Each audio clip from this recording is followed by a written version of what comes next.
Hello class, I thought I would create a video on how to access your LearnSmart module and your homework for my online classes as well as my in-person classes. So we'll start off with Google.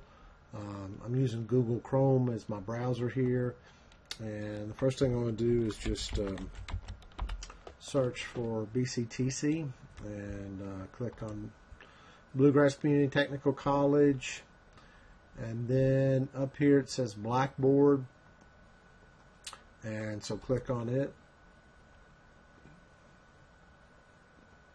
Actually, I'm using Mozilla Firefox as my browser. You can use Google Chrome as well, though. So then you're on Blackboard, and you're going to type in your user, KCTCS user ID, and password.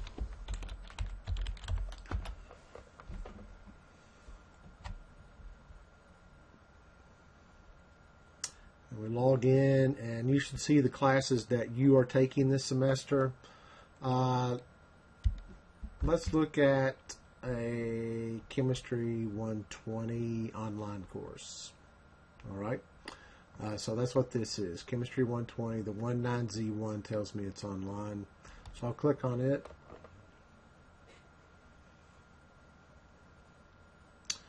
So you'll see the welcome announcement. This is generally, I post a welcome announcement in all my classes. Kind of talks about the class, where you get the book, and so forth. Let's say you don't have the book or the access code to McGraw-Hill Connect. What should you do? You would go over here to this button, and these are called buttons on the left sidebar. So you go to this button, Tools. You click on it. And then you move over to McGraw-Hill Higher Education. You click on that. And here, this would be blank, where it says go to my Connect section. So you would click on go to my Connect section.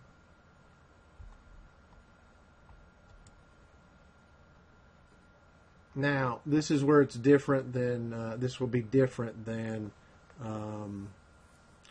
what you would see the first time. The first time, it would pop up and it would say, do you have an access code? So if you bought a book with an access code, you plug in the access code.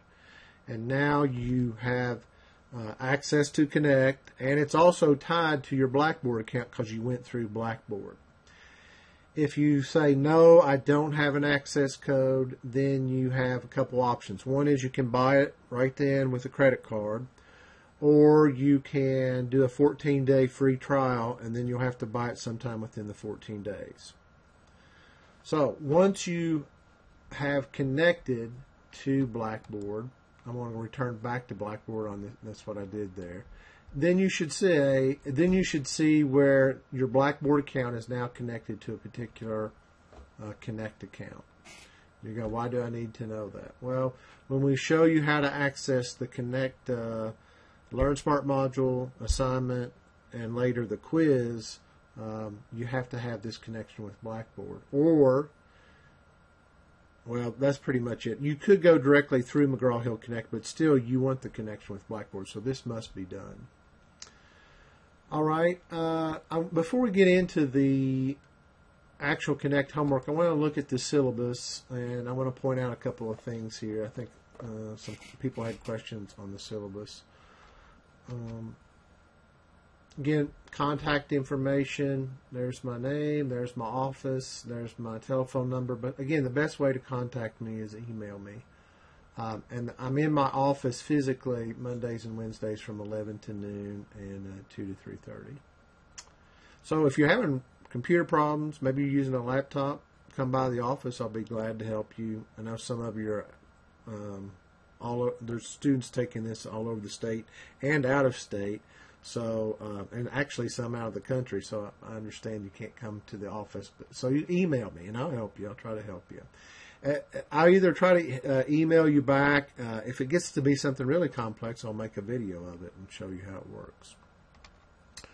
All right. The main thing to look at anytime you're looking at a syllabus is what are you supposed to learn in the class. So for my Chem 120 class, there's these 5 sections of topics, all right? So these are the things you want to focus on because right off the bat, we're going to be talking about the history and the language of chemistry, and we're going to be talking about measurements and matter. So right off the bat, we're going to talk about A, B, and C in this first chapter. If you haven't bought the book, there's the ISBN. You can try to search it this way. I find really the cheapest way to get into this class is just go to the McGraw-Hill Direct and buy the Connect book, electronic book. So you get an e-book and you also get the access code. And for the Chemistry 180, for the Chemistry 120, I think it's about $85. And so that's quite a bit cheaper than buying the book hard copy. Now, if you want a hard copy, some people are renting a hard copy book and buying the access code. That can be done too. Most of my syllabi talk about how many hours you have to work a week to be successful. In 120, it's about 8 hours a week. So then, I think there's some confusion about what you're actually graded on in this class. What effort do I apply to get a grade in the class? Well, there's the LearnSmart study modules. That tests you on your reading comprehension of the material, and that's accessed through Connect. Then you have the Connect assignment. These are the mathematical problems and some conceptual problems about the material in a particular chapter of the book. And then you have the Connect quizzes. Those are timed, and so now we're talking about not only knowing the content, but also knowing it proficiently enough that you can answer 10 questions in 20 minutes. Most students can do that. Now, for my Chem 140 class, it's 10 questions in 30 minutes because some of your questions are more involved. So whether you're taking Chem 120 or Chem 140, you still have the LearnSmart module, you still have the Connect assignments, you still have the Connect quizzes. And the other big difference between 120 and 140 is each assignment, LearnSmart module or quiz is only worth 10 points in Chem 120. In Chem 140, they're worth 20 points. And it all comes out in the wash when we look at the grading scale. So here's the grading scale. And this is going to be different than a Chem 140 class. So there's more points available in Chem 140, so it takes more points to get an A and so forth. So the next thing I think it's causing confusion is the calendar. All right, so we're looking at the calendar, and let's just focus on this Wednesday's assignment. All right, so let's say tomorrow's Wednesday, and so what you should do before you come to class on Wednesday, and again, this would be the same thing, Chem 140, you look at the syllabus calendar, read that calendar, and so before my students come to class on Wednesday, they should read Chapter 1, pages 35 through 63. You say, well, what about the pages before that? Well, that was the assignment actually for the first day of class. So we're on the second day of class, and students should read pages 35 through 63. Now, today I had a student say, well, that's a lot of pages. That's almost 30 pages, and they were actually in my Chem 140 class. On the first day, they decided to transfer into 120. Well, these are different books, and they're at different reading levels. So, yeah, my Chem 120 class reads more pages. There's also more pictures in the Chem 120 book than there are in the 140 book. So, it's a reasonable number of pages to read, 30 pages, all right? And then the 17 through 47 odd problems, those are the ones that are in the back of Chapter 1. It'd be the same thing, Chem 140. These are in the back of the first chapter. And so we're talking 15 problems for you to do. Again, these are for practice. They are for your journal. So you're going to keep a personal journal. And in that journal, you're going to have a glossary of terms because you got to speak the language of a chemist. Then you're going to have your notes about what you've read. You're going to have the problems that the 17 through 47. You should try those out. And if they're easy, then that means you understand the material. If they're not, and you're really struggling, then go back to that particular section and read that part of the book again. Look at the examples. If you're still struggling, then it's time to come see me or go see our tutors. So the students that are successful in the class, they will keep a journal in this class, and they will have that glossary, their notes, these problems that are assigned from the back of the chapter, and then they'll have the notes from class. All right. These problems are not graded. They do not count towards your grade. So a lot of students say, well, I don't need to do this then. I'm not going to get graded for them. Well, that's true. You're not going to get graded for them. But if you're trying to make a high grade in the class, you want plenty of practice so that by doing these problems, it changes your behavior. That you start to sight recognize, oh, this is a density conversion problem, and I have the mass of the object, and I need its density in order to convert that to the volume of the object. So that's how, that's the whole reason why we assign problems, is that through seeing you recognize a pattern, you recognize that it's related to the concept density, and you can put that all together and come up with the answer. And you want to do that fairly quickly after you get over time. As you practice and practice, you get quicker and quicker. And that's what you want, because when it comes time for a quiz or exam, you want to answer this in a short amount of time. So, yes, the 17 through 47 odd, or what's on the syllabus calendar, is not graded. Some students opt not to do it. But, again, if you're really trying to learn the material, practice, practice, practice, whether that's in football, basketball, or band. All right, so then you see on August 24th, the LearnSmart module for this class is due, the assignment's due, and the quiz is due. Now, this is for the 120 class. For the 140 class, because it's more involved, the LearnSmart module's due when we finish a chapter. The homework's due the next day. And the reason why I do it that way is so that you can see what you missed on the homework before you have to take the quiz on like a Monday. All right? So you can see what you made a mistake on, get that corrected before you take that quiz. And again, some people say, well, why doesn't this count for points? Why doesn't this count towards my grade? Well, the answers are in the back of the book for all these problems. Now, you don't want to get dependent on those, so you should try to do these problems, and then if you're getting the wrong answer, try to figure out why you're getting the wrong answer, and then make a correction. But as you get more proficient at these, you should be able to do the problem. Then when you check in the back of the book, you go, oh, yeah, it's the right answer. It's the same answer. All right?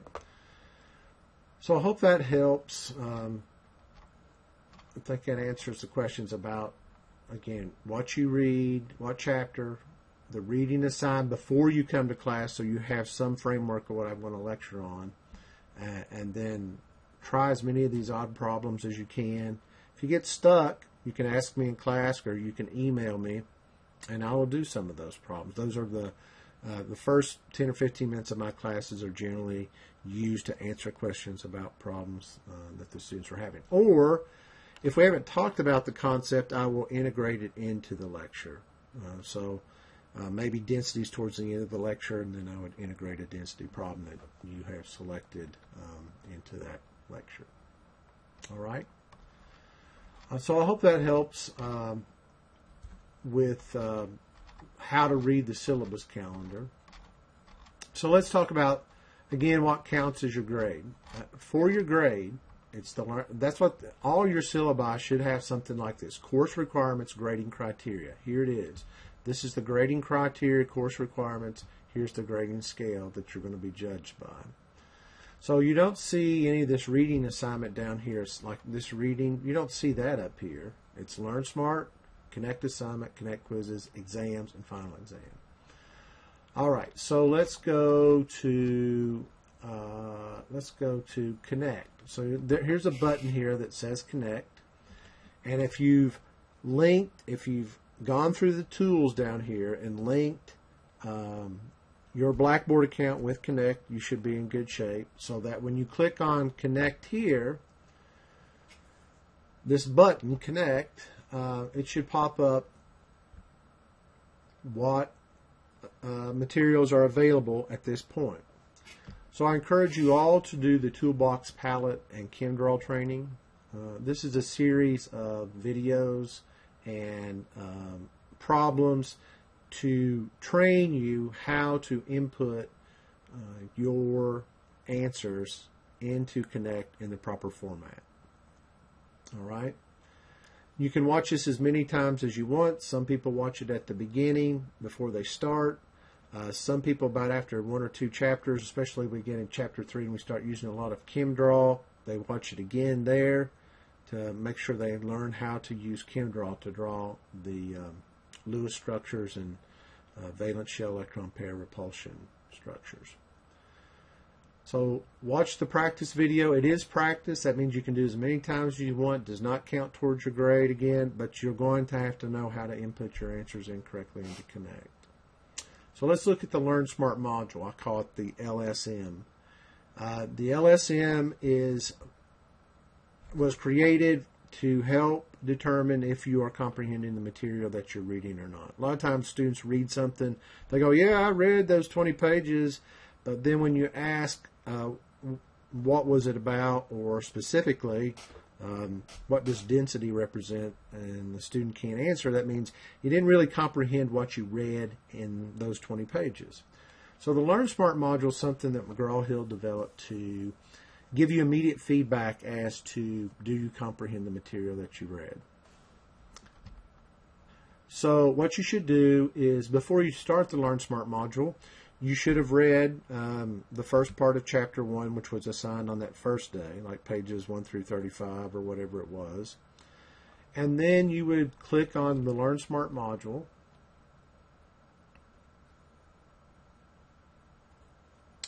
And you should see it load up. Now yours is going to look a little different. I'll show you what yours should look like. So I want to preview it like a student would see it. So it should load up like this. If it's not, it's probably saying there's something not compatible with your setup. Your browser's not up to date, your plugins are not up to date, like Java, and so forth. All right, so this is an electronic copy of the book. So you don't have to have a hard copy of the book. If you've gotten your Connect, you can just read the text, and you can actually highlight it, and you can make it larger. So if you don't like reading the small fonts, you can increase the font. All right. All right. So down here we have practice. So that's one place we can access it. Up here, I guess because I've increased the font. So this practice, let's see, let me try something else here before we go on. No? All right.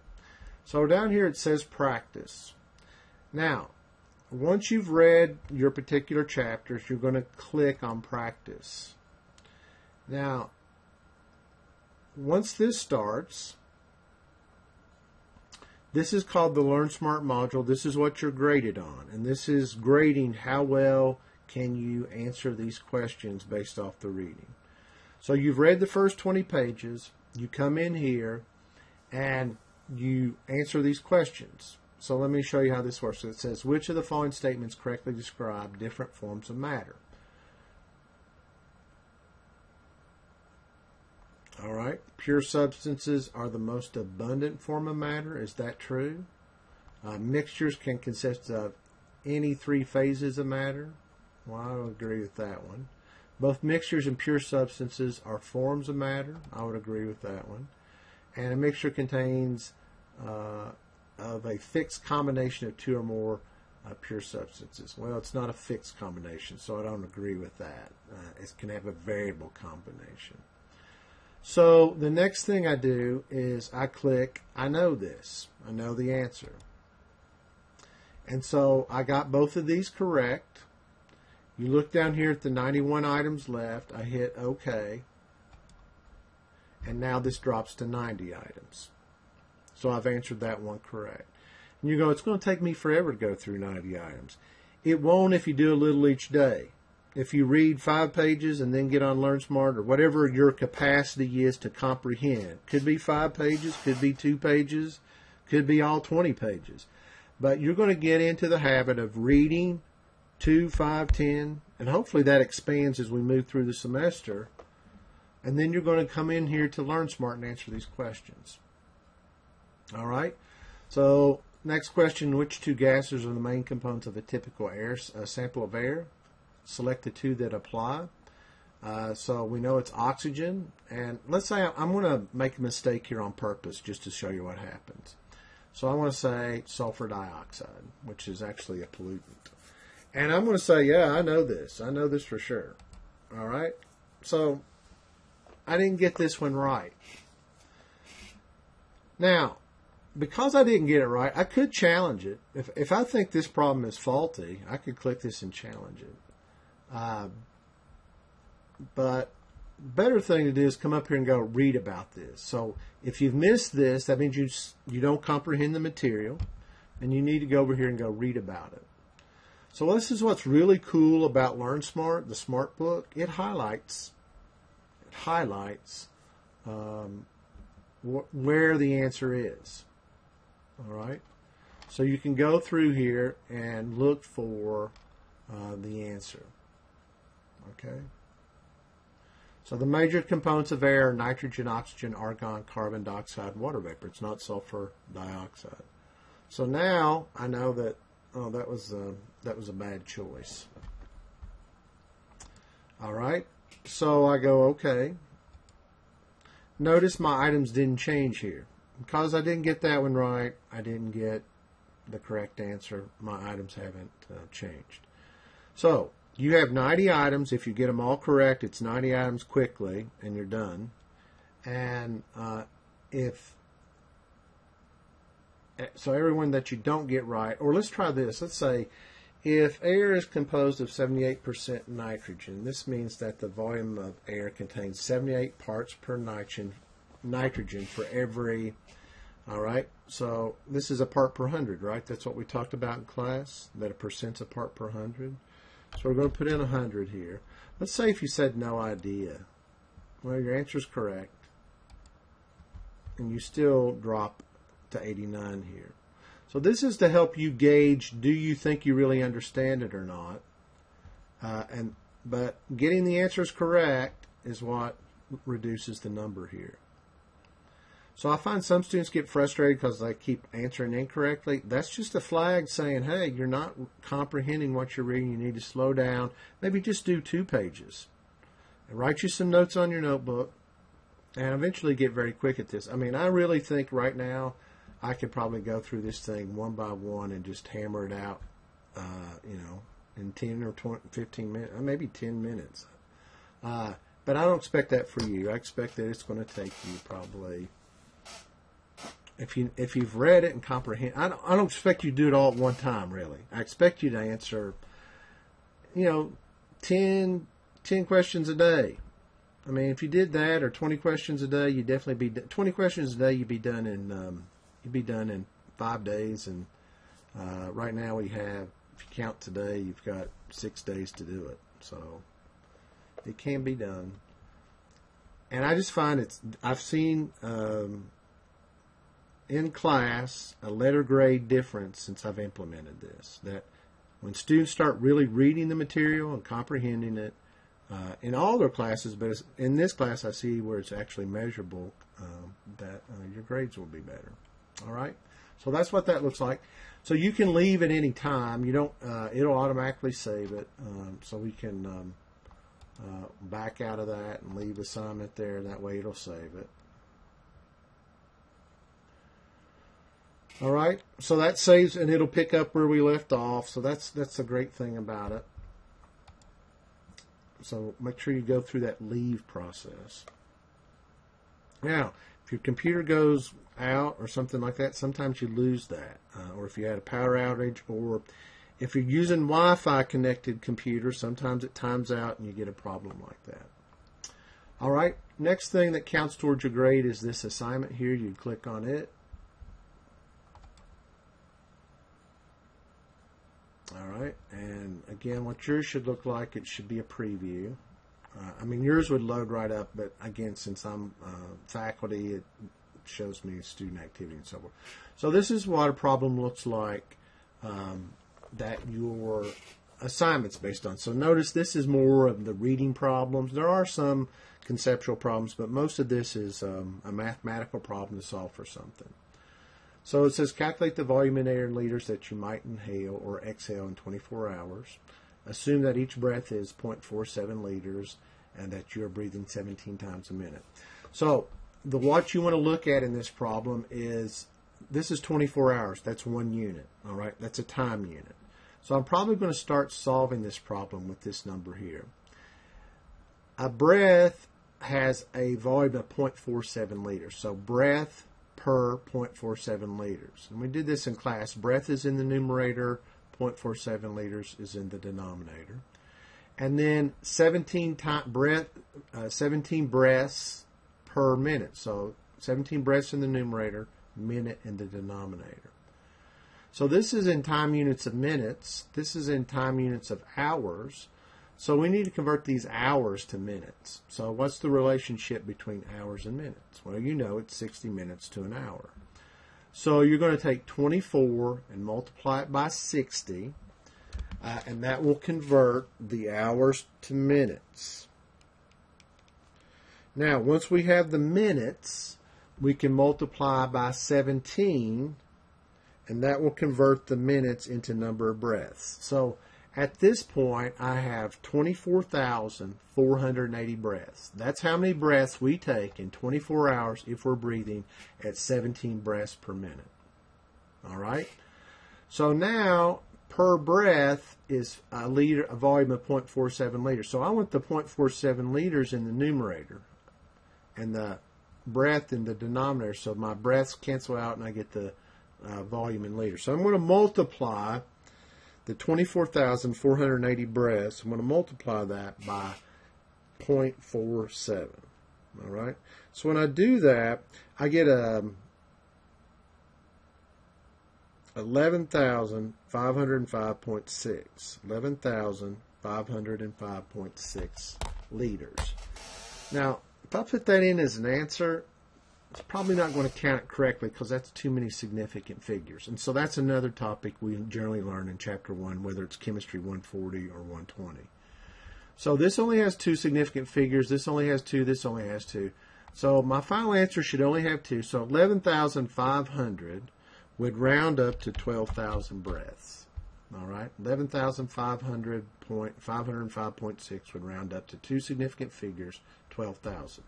The 1 and 2 are significant because they're non-zero digits, and the 0, 0, and 0, those are placeholders to keep the 2 in the thousands place and the 1 in the 10,000s place. So I can check my work here, and that I get that immediate feedback. This is a behavioral approach to teaching. So right now, you know you've done it correctly, and you know you've set it up right, and you should have worked this out on paper, and then you just put your answer in there. All right.